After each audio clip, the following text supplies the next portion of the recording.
This was the Rockets' third straight season dwelling in the basement of the NBA standings. It was obvious the team was entering a rebuild once the Harden era ended, but I think fans and the organization itself would have hoped that 3 years later the team would be in a much better state than the state that reality presents. Last season, the Rockets finished 22-60, good enough or bad enough for 14th in the Western Conference. Now, some headlines for this team. Let's start with the youth, or the overabundance of youth. This team had an average age of 23.9, putting them as the fourth youngest team in the league, and the youth showed itself on the court. They averaged 16.2 turnovers per game, which was second most in the entire league, behind the Warriors at 16.3. Difference is the Warriors are a dynasty and currently in the playoffs. They were dead last in assists per game. That speaks to the lack of playmaking depth on this team as well, behind KPJ. And honestly, on this current team, you're asking a lot of KPJ and Jalen to be the leaders of a winning team at the ages of 22 and 20 respectively. With few veterans on the team before Eric Gordon's departure, let alone any that are getting playing time, like Boban Marjanovic is 30-something, he's on this team, but it's not like he can lead by example when he only gets garbage minutes. And also with a head coach who finished his first head coaching tenure before the Rockets cut him loose in Stephen Silas. Locker room dissonance. Now, a lot of headlines streamed out of Houston's locker room and just camp pertaining to off-the-court issues. There's a clip of the altercation on the bench between Jabari and Jalen Green, and Eric Gordon just seemed completely uninterested in what was going on. Eric Gordon also had an audio bite of him describing the lack of progress the team has had. Are you seeing the improvement that you thought you would see when the season started?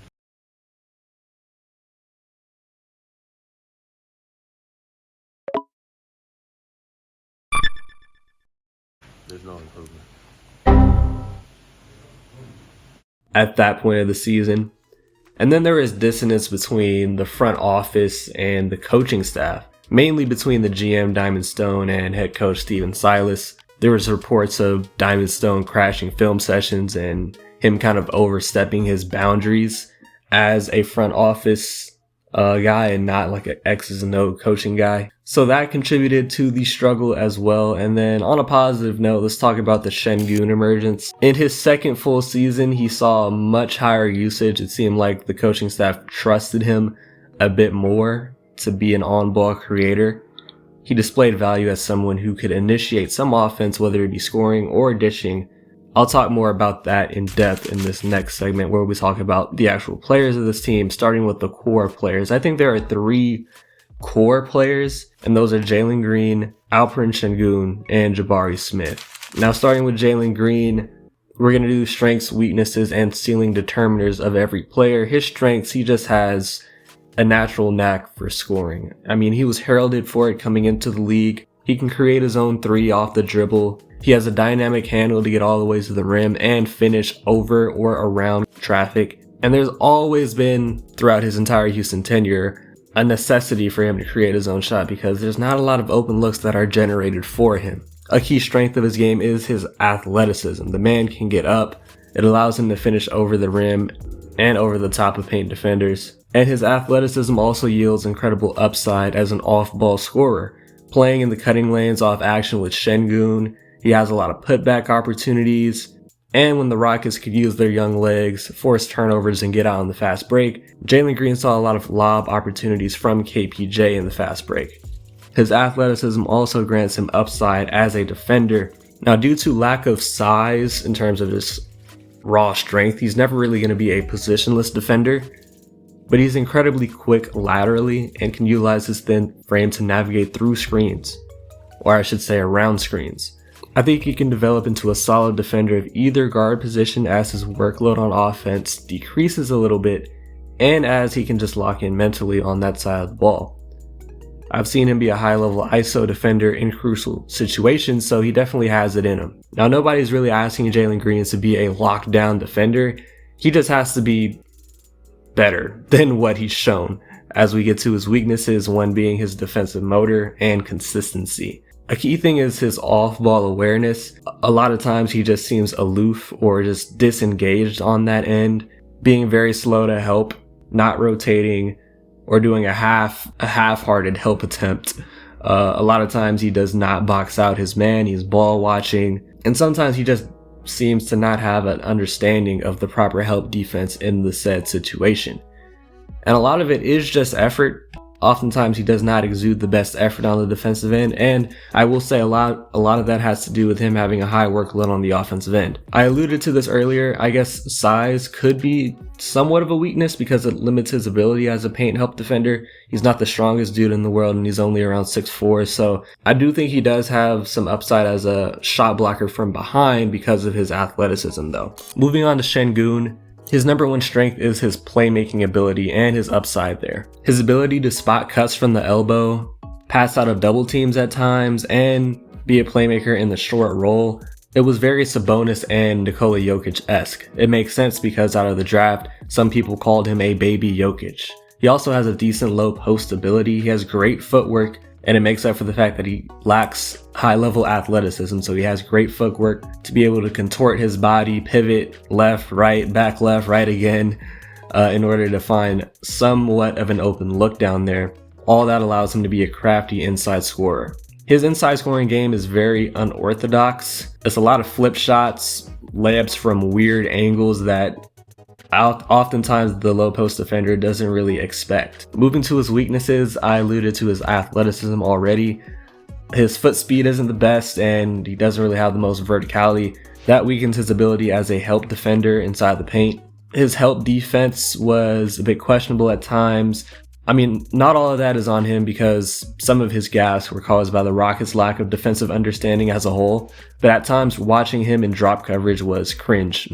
Floor spacing is also a bit of a weakness. He shot 33% from beyond the arc on about 1 attempt per game. The extent of his consistent shooting is his little push shot that he does about 12 feet out.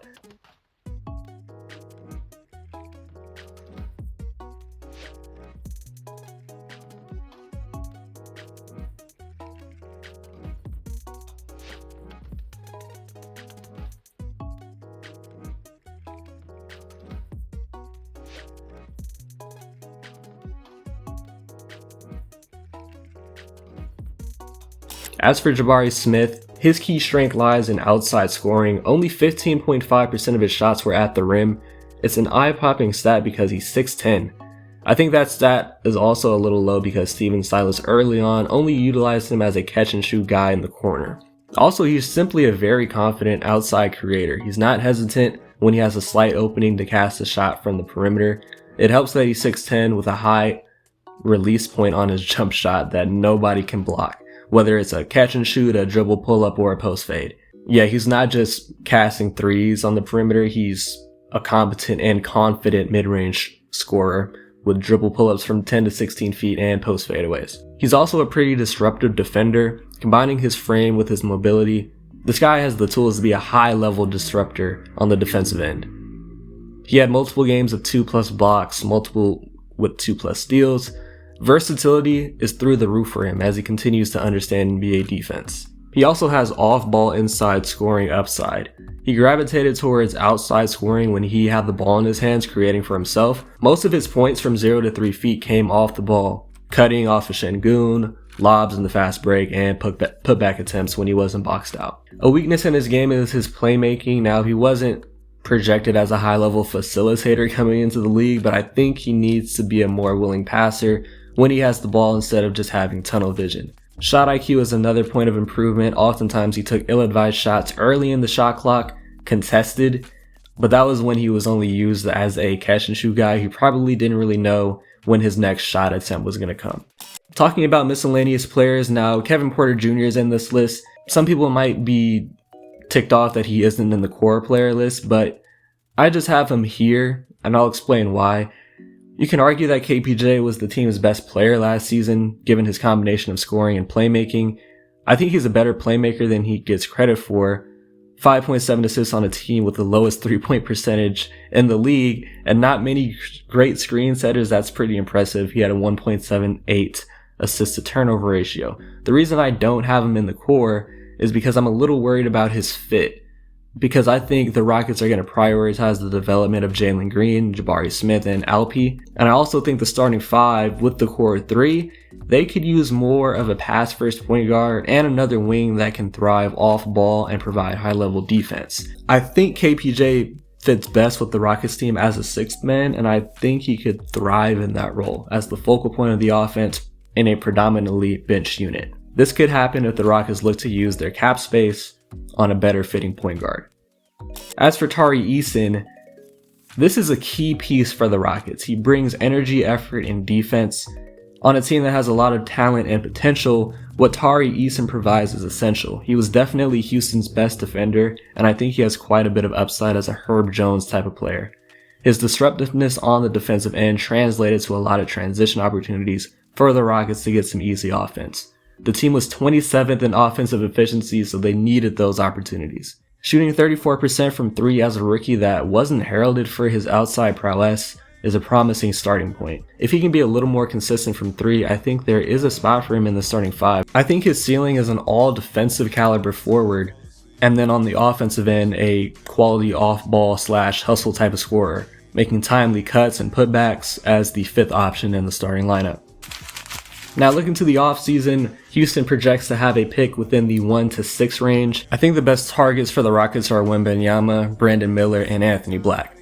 Now for Wemby, I don't really have to say much. Generational talent. If they get number 1, they should draft him. As for Brandon Miller, I think he's somebody that can do well in an off-ball role. I hear a lot of people compare him to Paul George, so I think that's the type of player that can fit in this offensive scheme the Rockets have right now. I shouldn't say scheme, personnel. And as for Anthony Black, I think he's a better point guard than Scoot Henderson for the Rockets because he's more of a playmaker and more of a pass-first guy than Scoot Henderson is, and the Rockets don't really need to be redundant with another score-first point guard, given that they already have KPJ on roster. And the Anthony Black pickup would be pretty much if the Rockets fell to 5 or 6 in the draft. I think if the Rockets get number 1, they'd obviously take Wemby. If they go to the 2 to 3 range, Brandon Miller's the guy, but anything below that, I think the best target is Anthony Black. As for free agency, they don't really have any key free agents of their own, but speaking on potential targets, there's a couple that I do like personally.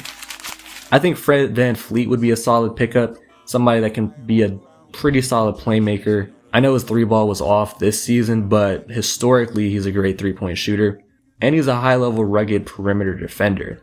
All things that the Rockets need on their team currently. I like his fit in the backcourt next to Jalen Green, and I think he can create a lot of open looks for the likes of Jalen Green and Jabari Smith. That's the only star pickup that I like Houston going after. The other 3 are just kind of like role players. Cam Johnson's a good fit because of his outside shooting prowess at the forward position. The Rockets were a horrible shooting team, so any shooting that they can add should benefit them. I think the Rockets could use a high-level backup center, and Naz Reid definitely fits the bill. He could be a starting center on a lot of teams, I think, but if they could get him as a backup center behind Şengün to provide the things that he doesn't provide, namely rim protection and floor spacing, they should definitely go after him. And then lastly, Dante DiVincenzo, kind of similar to Fred VanVleet, but just on a lower scale. He's a solid playmaker, a hustle guy, high-level defender, and his 3-point shot has been a little inconsistent in his career, but this past season, he shot pretty well from beyond the arc. Now, there's a couple names rumored on the internet and like Bleacher Report and shit that they're interesting, so I'll just bring them to light. Starting with James Harden, that's the one that everybody talks about. I don't like that. I don't like that fit at all because James Harden is kind of on a downward trajectory, and he's not really going to bring the things that you need on this team currently. Sure, he's a high-level playmaker that could make life easier for Jabari and Jalen, but I mean, a defensive backcourt of Jalen Green and James Harden, not ideal. So I don't really like the James Harden potential pickup. Kristaps Porzingis is another name I've seen. I'm kind of about that one because, I mean, he could be a high-level rim protector. He is a high-level rim protector. He's 7'3", and he can space the floor at the 5, but I wish they would just prioritize Şengün's development at the 5 a little more. And then I've seen Dylan Brooks. That's a hell nah for me because he's going to want to seek more of an offensive role on a team depleted of talent compared to his last stop in Memphis. Houston needs 3-point shooting, and Dillon Brooks has been shitty from 3 the past 2 seasons. As for trade speculation, there are some fun ones that I've seen on the internet. Jaylen Brown. The rationale behind that one is that he's just seeking his own team as the number 1 option, and he would walk from Boston for nothing. I don't really know what Boston would want from Houston in return because they're a contending team, and Houston does not have any players that would help the Boston Celtics contend right now. RJ Barrett is another option, somebody that can provide some defense on the wing and shoulder some shot creation burden. Same thing with OG Anunoby, Mikal Bridges, and then Karl Anthony Towns is a fun one, given that the Timberwolves were kind of disappointing. Might be looking to separate the Gobert and Towns tandem. I don't really know what a trade package for Karl Anthony Towns from the Houston Rockets or towards the Houston Rockets would be. Realistic ones that I thought of would be Tyus Jones, one of the most efficient playmakers in the entire league. Definitely could benefit the Houston Rockets. I think definitely is a good fit next to Jalen Green in the backcourt. And another one is Nick Claxton, a high-level rim protector, somebody that can switch out on the perimeter in pick-and-roll situations. I think those are 2 realistic options for the Houston Rockets. As for players on the trade block, I mean, given what we've heard about Houston and them wanting to expedite their rebuild, I guess you could throw a lot of players on the trade block potentially. But I think of their top players, the most expendable one is KPJ. Now, I don't really know what direction the Rockets are taking this offseason. Regarding Houston, there's a lot of chatter hinting that the front office is looking to make a major acquisition this offseason. James Harden headlines as the marquee name in the rumor mill, coupling that speculation with the hiring of Ime Udoka, a recent conference championship winning coach. These are indications that Rafael Stone is looking to expedite their rebuild via signing a star in free agency or trading for one. However, that's not the direction I'd take.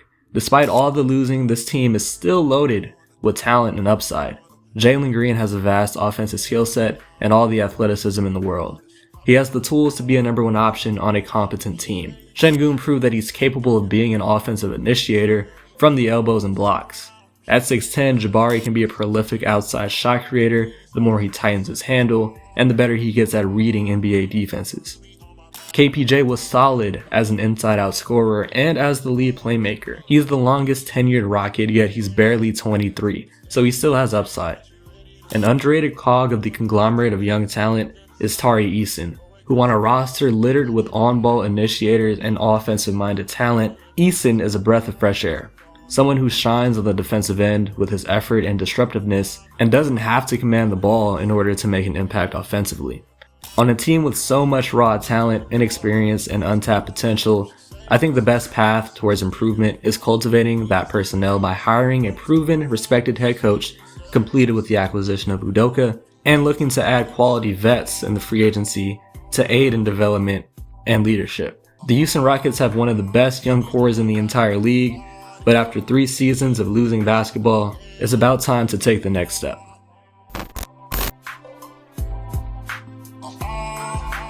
You be on my back like a cardigan. We be doing that you hot again.